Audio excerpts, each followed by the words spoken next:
फिर उमर अब्दुल्ला क्यों कश्मीर से भागना चाहता है, महबूबा मुफ्ती क्यों कश्मीर से भागना चाहती है। अब हाँ, सुंबल सोनावारी से इन्होंने लोग लाए, सैदा कदल से लोग लाए, श्रीनगर से लोग लाए। जम्मू कश्मीर के नौजवान जो हैं वो जेलों में नज़रबंद हैं, क्या यूथ के लिए आपको दर्द है? जनाब, अगर नहीं होता तो इशफाक जब्बार के पास तो अपना कॉन्स्टिट्यूंसी में तो एक मुकाबला कर सकता था।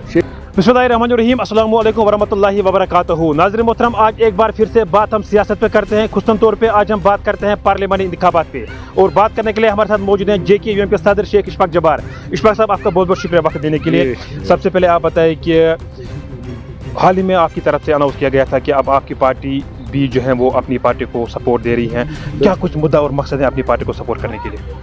देखिए, हमारा लार्जर इंटरेस्ट जो था अपनी पार्टी को, जो हमारे अलायंस के कैंडिडेट है मोहम्मद अशरफ मीर साहब की, यही था कि जो कश्मीर को इस वक्त हमारे दरपेश मसाइल है, जो चैलेंजिंग मसाइल है, उस पर हम कलेक्टिवली एक काम कर सके और इनको किसी हद तक हम आगे जाके रिजॉल्व कर पाए।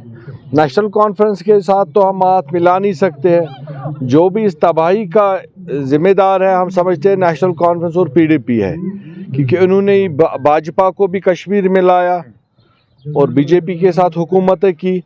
आज की डेट में उन्होंने अलायंस शिवसेना के साथ किया है और बाज़ाब्ता तौर वो एक दूसरे की कैंपेन्स में हिस्सा ले रहे हैं।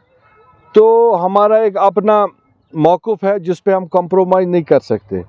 रही बात इस बात की कि हमने किन मुद्दों पे उनसे बात की, देखिए, पहले तो यहाँ जो हम चाहते हैं जो जेलों में बच्चे हैं वो बाहर आ जाए, और जो थानों में पकड़ दकड़ है वो ख़त्म होनी चाहिए, जो हाजिरियाँ लगती है वो ख़त्म होनी चाहिए, और जो भी मामलात है सिक्योरिटी से रिलेटेड, अब कश्मीरी को गले लगाने की बारी है। तीसरा, हम चाहते हैं कि यहाँ पे एम्प्लॉयमेंट के एवेन्यूज़ हमारे बच्चों के लिए खुले, एक दिल्ली और कश्मीर मिलके एक ऐसा माहौल बने कि जिसमें जम्मू कश्मीर के बच्चों को आगे ज़्यादा से ज़्यादा अपॉर्चुनिटीज़ मिले एम्प्लॉयमेंट के लिहाज से। तीसरा, जो इस वक्त हमारे पास बर्निंग इशू है वो बिजली का है।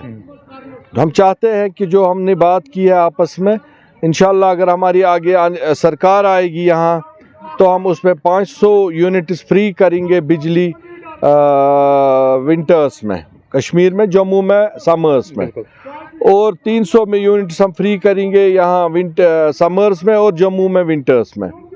क्योंकि यहाँ पे इस वक्त हम देखते हैं फ्री बिजली, यहाँ लोगों का इतना बहरान है, 3-3, 4-4 हज़ार बिजली की बिलें जो अफोर्डेबल नहीं है। एक आम, जो एक लेबर तबका है, जो एक गरीब तबका है, पसमानदा तबका है, यहाँ पे हम जो हमारे वसाइल है खुसूसन गांदरबल में, इनको हम बरोई कार ला के यहाँ के हम जॉब्स के अपॉर्चुनिटीज़ खोलेंगे।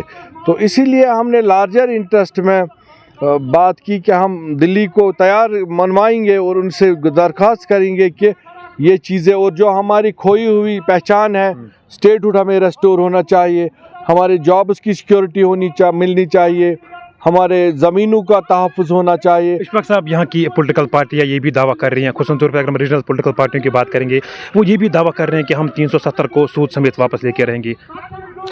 देखिए, जब वो पार्लियामेंट थे, कम से कम दिखावे के लिए थोड़ा शोर ही करते, वहाँ कपड़े ही फाड़ते, वो भी नहीं उन्होंने किया। तो आप देख लीजिए, खुद उन्होंने इवन रिज़ाइन तक नहीं किया फारूक साहब ने, अगर वो एक पार्टी प्रेसिडेंट थे, और नेशनल कॉन्फ्रेंस का कोर इशू था 370। क्या फारूक साहब ने अपनी तनख्वाह के लिए उन्होंने कंप्रोमाइज़ किया? और उन्होंने अभी तक भी वो यहाँ के MP है, तो उन्होंने क्या रिज़ाइन किया 370 को जब हमारे से छीना गया? तो वो क्यों नहीं अवामी अदालत में गई, नेशनल कॉन्फ्रेंस या PDP, उन्होंने क्यों अदालत का रास्ता अपनाया, जो एक मुझे लगता है एक बहुत बड़ा कंप्रोमाइज़ था। बिल्कुल। इशफाक साहब, नेशनल कॉन्फ्रेंस और PDP ये भी दावा कर रहे हैं कि अपनी पार्टी को हम कहीं पे गिनती में नहीं गिनते हैं जम्मू कश्मीर के अंदर। देखिए, ये तो उनकी, यहाँ हर कोई पार्टी का अपना अपना वजूद होता है, और अगर हम भी दावा करें कि नेशनल कॉन्फ्रेंस अपना ग्राउंड खो चुकी है, और फिर उमर अब्दुल्ला क्यों कश्मीर से भागना चाहता है, महबूबा मुफ्ती क्यों कश्मीर से भागना चाहती है, अब दिल्ली में पनाह लेना चाहती है एज पार्लियामेंट मेंबर, तो ये इंडिकेट करता है कि इनको अपनी कुर्सी, इनका अपना फ्यूचर अब कश्मीर में नज़र नहीं आ रहा है, और कश्मीर को ये अब کس کے سہارے یہاں عوام کو چھوڑ رہے, یہ دلی کے دروازے اب کھٹکھٹا رہے. یہ درشاتا ہے کہ نیشنل کانفرنس اور پی ڈی پی اپنا جو عوامی مینڈیٹ ہے وہ بالکل کھو چکی ہے. اشفاق صاحب, آج نیشنل کانفرنس کی ریلی انعقاد کی گئی گاندربل کے اندر, جس میں سے خصوصاً طور پہ نیشنل کانفرنس کے صدر اور party senior leader doctor Farooq Abdullah صاحب نے بھی تشریف لایا تھا. اس کے ساتھ ساتھ نیشنل کانفرنس کے پارلیمنٹ کینڈیڈیٹ آغا سعید روح اللہ نے بھی یہاں پہ تشریف لایا تھا. قمریہ گراؤنڈ کی بات کریں گے, بھاری تعداد میں وہاں پہ لوگ موجود تھے, اس پہ کیا کہنا چاہیں گے آپ؟ دیکھیے, بھاری تعداد تو ہم نہیں کہیں گے, یہاں تو ہونا چاہیے تھا 10-15 ہزار لوگوں کا جلسہ. یہ پچھلے 2 سال سے نیشنل کانفرنس اس جلسے کی تیاری کر رہی تھی. جب سے نیشنل کانفرنس اور ہمارا ہوا تب سے یہ کوشش کر رہے ہیں. اور رہی بات عوام کی, تو ہاں سنبل سوناواری سے انہوں نے لوگ لائے, سیدہ کدل سے لوگ لائے, سری نگر سے لوگ لائے, ایون بہت ساری جگہوں سے جو ہم نے دیکھا لوگ لائے. اور سب سے بڑی بات ہے کہ جو میں الیکشن کمیشن سے بھی ریکویسٹ کرنا چاہوں گا, اس میں سکولی بچے میکسیمم ہم نے دیکھے جو سکول سے انہوں نے نکال کے چھوٹے چھوٹے بچوں کو وہاں انہوں نے الیکشن ریلیز میں اپنے ووٹ بینک کے لیے استعمال کیا, جو بہت ہی ہمیں افسوس ہوا اس چیز کو دیکھ کے. تو اس کو الیکشن کمیشن کو بھی نوٹس لینا چاہیے, اس ادارے کو بھی دیکھنا چاہیے کہ ہم کہاں ان بچوں, پیرنٹس تو اپنے بچوں کو وہاں پڑھائی کرنے بھیجتے ہیں, نہ کہ کسی کی الیکشن ریلی میں ان کا دماغ, ان کو بھی پڑھائی کی طرف دھیان دینا ہے, نہ کہ وہ سیاست میں ان کو ایسی الٹی سیدھی چیزیں سکھائے جو ان کی پڑھائی پہ اثر پڑے. یہ بڑا سیریس ایشو ہے جس کو ہم مذمت بھی کرتے. کبھی انہوں نے دوسری چیزیں کہا, کبھی انہوں نے پاکستانی نمک کے گولے دکھائے, کبھی سبز رومالیں دکھائی. آج کی ڈیٹ میں اب یہ کہتے ہیں یہ جہاد ہے, اب یہ کہتے ہیں یہ ورڈکٹ ہے, آج آپ کو دینا ہے, یہ ریفرینڈم ہے. یہ یہاں قبرستان بھرنا چاہتے ہیں, یہاں نوجوانوں کو قبروں میں پہنچانا چاہتے ہیں, یہاں اسکول بند کروانا چاہتے ہیں, یہاں ہڑتالیں کروانا چاہتے ہیں, جو ان کی ہمیشہ سے ہی سیاست رہی ہے. جتنا یہاں گڑبڑ رہے گی, جتنے یہاں حالات خراب رہے, اتنے ان کے تجوریاں بڑھتی ہے. ان کا دل نہیں بھرتا ہے کہ یہاں امن رہے, یہاں ٹورسٹ آئے, یہاں لوگ ترقی کرے, یہاں خوشحالی ہو. انہوں نے ہمیشہ سے اس قوم کے ساتھ دھوکے کیے ہیں. اشفاق صاحب, جموں کشمیر کی بات کریں گے, جموں کشمیر کے نوجوان جو ہیں وہ جیلوں میں نظر بند ہیں, کیا یوتھ کے لیے آپ کو درد ہے؟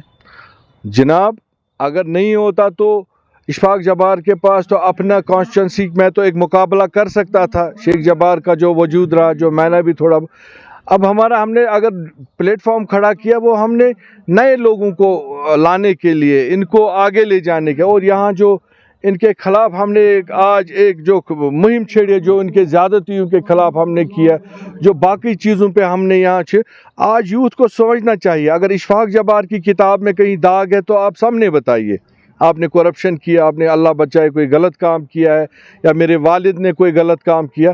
میرے والد کا قصور اتنا تھا, اسے 12,000 لوگوں کو یہاں جابز دیے, یہاں تعمیر و ترقی کا رول کیا. تو یہ تو سب کے سامنے عیاں بات ہے, اس میں تو کوئی ڈکی چھپی بات نہیں ہے. تو ہماری کتاب کھلی کتاب ہے, کوئی بھی پڑھ سکتا ہے. اب لوگوں کو سوچنا ہے ہمیں اشفاق جبار کو لینا ہے کہ ہمیں گپکار کے وہ وہاں پہ دروازوں پہ پھر سے کھڑا رہنا ہے.